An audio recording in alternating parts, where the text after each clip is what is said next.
I'm VP Joshi. Now today, this is a good opportunity for me to speak to you on this subject. And my subject as such is, can we reverse certain diseases and health and lifestyle? So this is what basically we are trying to link in. I'm sure that some of you might have read my interview. It had come in Mumbai Mirror, 9th of June. And it talked about the way I dealt with my diabetes. So that is a part of the story that we shall go through. At the outset, let me thank Health Library and you. Health Library provided me this platform to be over here to share my experiences. And in order to share my experiences, you are over here. So thank you very much for taking out this time and be over here. Well, we begin this presentation. Basically, currently after retiring in 2009, I started getting in touch with health-related activities, and then I got in touch with Sharan. Sharan is actually Sanctuary for Health and Reconnection to Animals and Nature. So this is one trust which is working in the area of health. That's one area, then environment and animals. So they see a connection between all these three. And they conduct a one-day program on reversing diabetes. So I attended that program in March 2010. And then I got much more tips into how can I really deal with this. And by December 10, that's 6 months time, progressively my medicines were reduced. And by December 10, my doctor said that you are off the medicines for diabetes. So 6 months are still further over now. We are in July. And I take no medicine at all. So this is the part of my experience, and then I approached Sharan and I said that since I have benefited, and I myself was not aware that diabetes is something which can be cured. Now I am using the word cure with caution, because many people still don't believe that whether diabetes can be cured or like that, or whether you are controlling it. But I want to leave that controversy with the doctors and medical specialists to describe whether in terms of the terminology, whether it is reversing, curing or controlling, whatever it is. For me, as an individual, I feel that I am now free from all those tablets, and I am not to worry that now before I take breakfast, I have to take that tablet, after my lunch I have to take this tablet. So I am free from those things, and I can also enjoy some of the best things which earlier my doctor had prevented.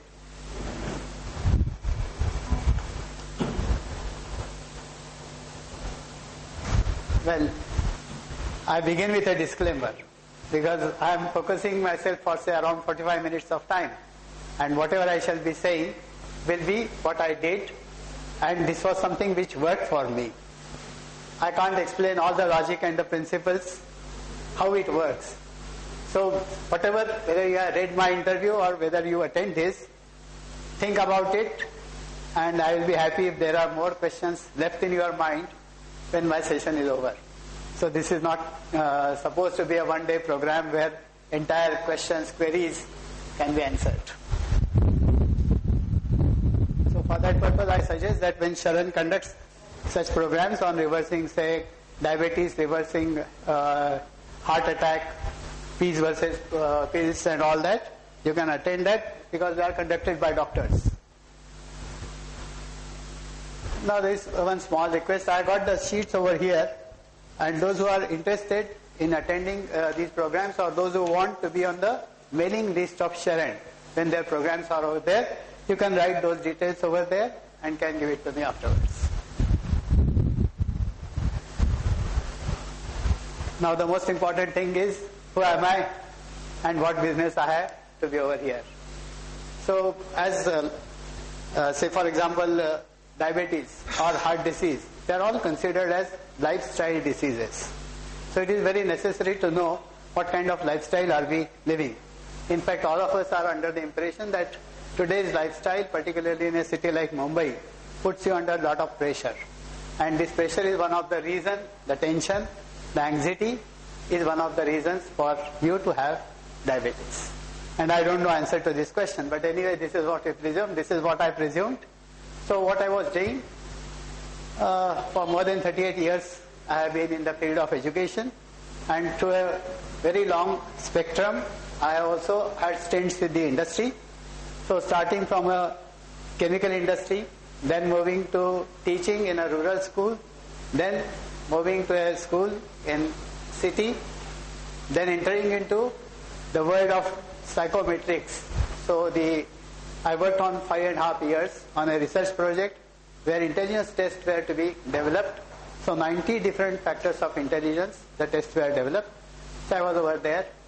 Then I worked in the field of adult education for 1.5 years, and then I came to Mumbai. I basically come from Pune. So since '83, I joined National Institute of Bank Management, and that too there is a unit called Personal Selection Services Unit. So that unit meant later on it got converted into Institute of Banking Personnel Selection. So all the public sector banks, their clerical and officer level examinations and all the selection tools. So this is one of the top level selection institute, and it meant that there would be pressures and pressures. Because this is a very sensitive kind of work that we were handling. So all through the one word that was attached to us was confidentiality. Because we were handling all these, we were developing the test, we were on their panels for the group exercises, on interview, and number of top level admission tests. So 19 years I worked over there. And that was a period of tremendous stress, because bank exams, particularly State Bank PO's exam, would mean 5 to 10 lakhs of candidates. Now it has gone to, even for the clerical level, it has gone to 36 lakhs. So conducting these parallel tests, designing, and all through India, whatever happens over there, it will go to the parliament and the questions will come back to us. So that was one thing. In 2001, I got an invitation from Narsi Monji Institute of Management Studies. So I left this and I joined NMIMS as a professor.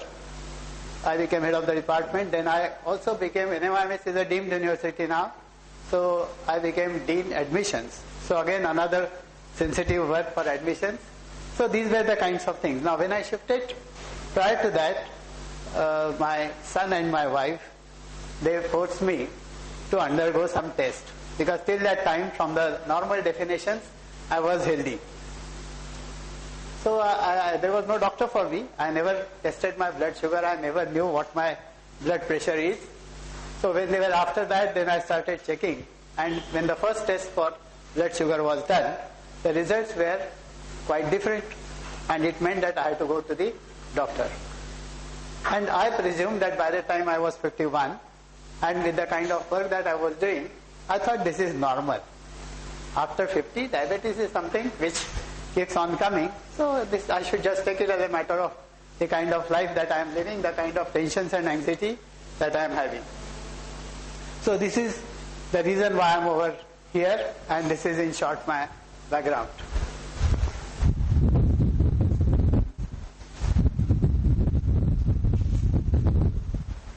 So once this was detected, what we normally do is, I found out the diabetologist, because till that time I never had even a doctor, regular doctor.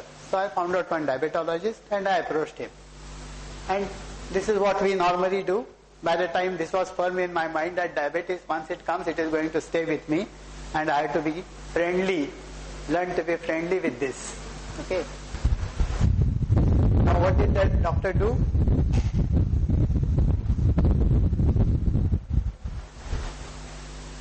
So what any diabetologist will do, he prescribed the diabetic diet, and then he also said that you do some exercise, some walking.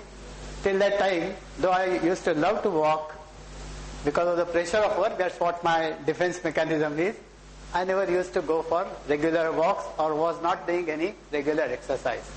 So he told me that you need to do some regular exercise, and even after 2000, this is a story in 2000, even after that also, I found it very difficult. So maybe Saturday, Sunday or some day, I would go for a walk. But otherwise, I was not into regular exercise. Besides that, he said that you have now tablets for diabetes, you have tablets for cholesterol, triglyceride. So all these things you have to check. Plus every year, you also need to check your ECG, then there is a creatinine test. So every year you need to do these things. So this is how the thing started moving.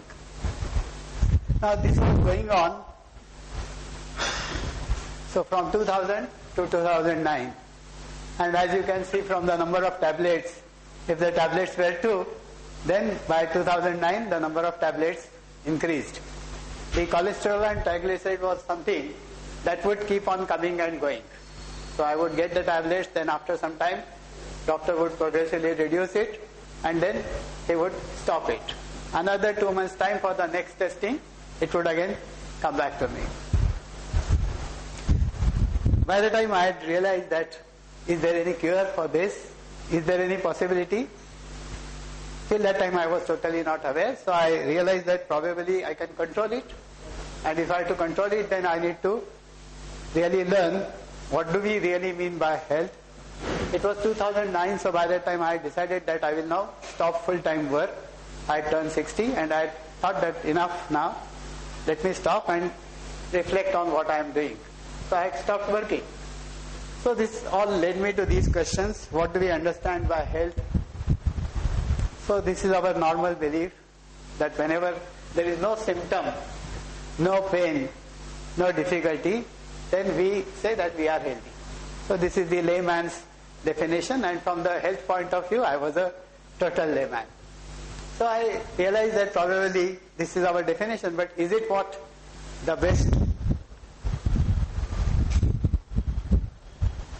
So World Health Organization has defined in 1948 itself that health is a state of complete physical, mental and social well-being, and not merely the absence of disease or infirmity. So if you look at the definition, what you will find is we only cover the physical aspect. We believe that if there is no pain, if there is no problem, I am healthy. Mental tension, we take it as a normal course. Everyone will have some kind of a mental problem, and it may result into neurosis or other things also. We are also not much concerned about the social aspect. So what our social life is, are we okay, well adjusted in our social life, because that also brings anxiety, pressures on you. You are being accepted in the society. So these are all the issues which this definition covers. So it is much beyond going for symptoms. We go by symptoms, and to my surprise, when diabetes was detected also, I had no symptoms. I never realized any of the symptoms about diabetes. Just it was forced on me, I went for the test and the results were clear indication. Then the question arises, are we really healthy? And if we take a look broadly towards what is happening throughout the world, what is happening towards India, and maybe we can also check with us and our surrounding, the people that we know. What is our experience about this? So if we can just say that obesity, diabetes, blood pressure, heart disease, they are all on the rise. Maybe a few years ago, maybe 20 years ago, 30 years ago, these cases were not so numerous. People used to believe that when you are now past 50, 60, these diseases will come. And therefore even diabetes was described as adult onset diabetes. That is the type 2 diabetes. So it was expected that when you reach this phase, then maybe you come under this. But currently the picture is entirely different. Just take care of, see about the obesity. So 475 million people are now coming under the definition of obese. This also includes 1.5 billion adults who are too fat. The shocking part is more than 200 million school-age children are also overweight. And overall, every 10th adult is now either overweight or obese. Now one may like to ask this, what is wrong with obesity? In fact, in a society, people always believe that when you are otherwise healthy, you are well placed, you have got good money with you, all the pleasures of life, then that will be seen in your body. So you will add weight. So that only shows that you are now having plenty of many things. So you are happy. So what is wrong with that? Now something that we discover is